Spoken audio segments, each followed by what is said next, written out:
ओम श्री सद्गुरुदेव भगवान की जय। प्रश्न समाज के उत्तर गीता से। प्रश्न 15। धर्म में उपासना स्थलों, मंदिर, मस्जिद, चर्च आदि का क्या महत्व है? उत्तर: ये प्रार्थना स्थलियाँ हैं।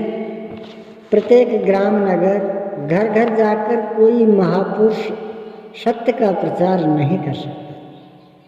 पूर्व काल में महापुरुषों ने शिवलिंग की स्थापना कर दी। लिंग का अर्थ है चिन्ह।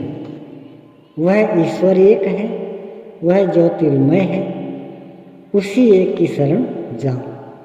शिवलिंग का अभिप्राय इतना ही है।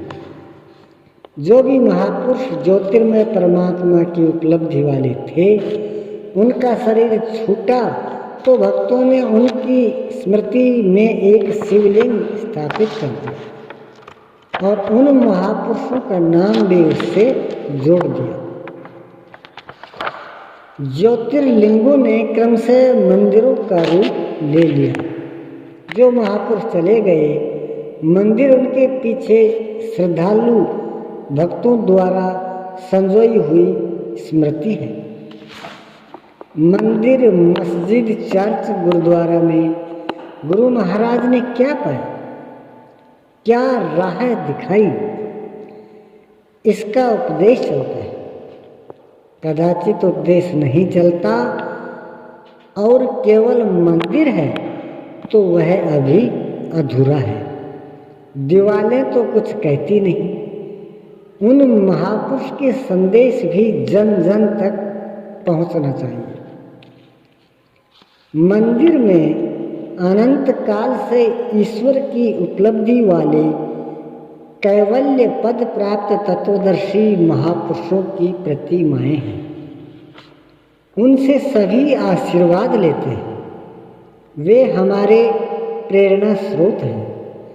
यदि इन स्मारकों में यह नहीं बताया जाता कि किस महापुरुष की प्रतिमा है, उन्होंने क्या संदेश दिया, तो उस मंदिर का दुरुपयोग है।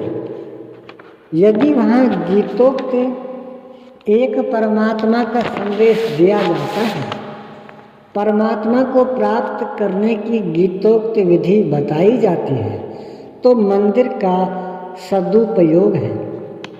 यदि वहाँ अनेक क्रियाओं की धूर्तता बताई जाती है, तो समझें कि लोगों ने घड़ लिया है। मूढ़ बुद्धि अविवेकियों की देन है। मंदिर खुली पुस्तकें हैं, श्रद्धा के केंद्र हैं। यदि उन मंदिरों में गीतोक्त एक परमात्मा ही सत्य है और उसे प्राप्त करने की विधि पर प्रकाश नहीं डाला जाता, तो वह उस विद्यालय के समान है जहाँ अध्यापक नहीं है, केवल घंटे बज रहे हैं। इसलिए गीता का प्रसारण प्रत्येक मंदिर से होना ही चाहिए। महापुरुष ने जहाँ जन्म लिया, तपस्या की, जहाँ उपदेश किया, जहाँ तप किया, जहाँ महाप्रयाण को प्राप्त हुए, उन सभी स्थलियों पर श्रद्धालुओं ने स्मारक बनाए। यही मंदिर, मस्जिद, चर्च और गुरुद्वारों का इतिवृत्त है। इसके अतिरिक्त कहीं कुछ नहीं है। धर्म के नाम पर जितने भी संप्रदाय, उपसंप्रदाय बने हैं, सब के सब महापुरुषों के पीछे श्रद्धालुओं का सिमटा हुआ संगठन है। किंतु उस महापुरुष ने क्या पाया, क्या साधना दी?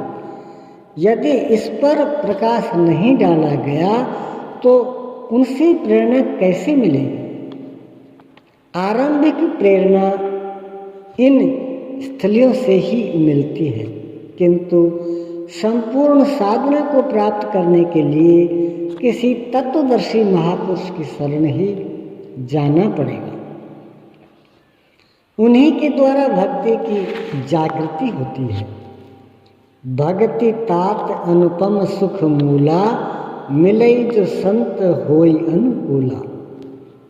लक्ष्मण, भक्ति अनुपम सुख की मूल है, किंतु यह मिलेगी तब जब संत अनुकूल हो। सीधा तो मैं भी नहीं दे सकता, यह शून्य में नहीं फलित होती। किसी तत्वदर्शी महापुरुष के द्वारा हृदय में यह साधना जागृत हो जाती है तो भगवान बोलने लगते हैं, बातें करने लगते हैं, उठाने बैठाने चलाने लगते हैं। ओम श्री सद्गुरुदेव भगवान की जय।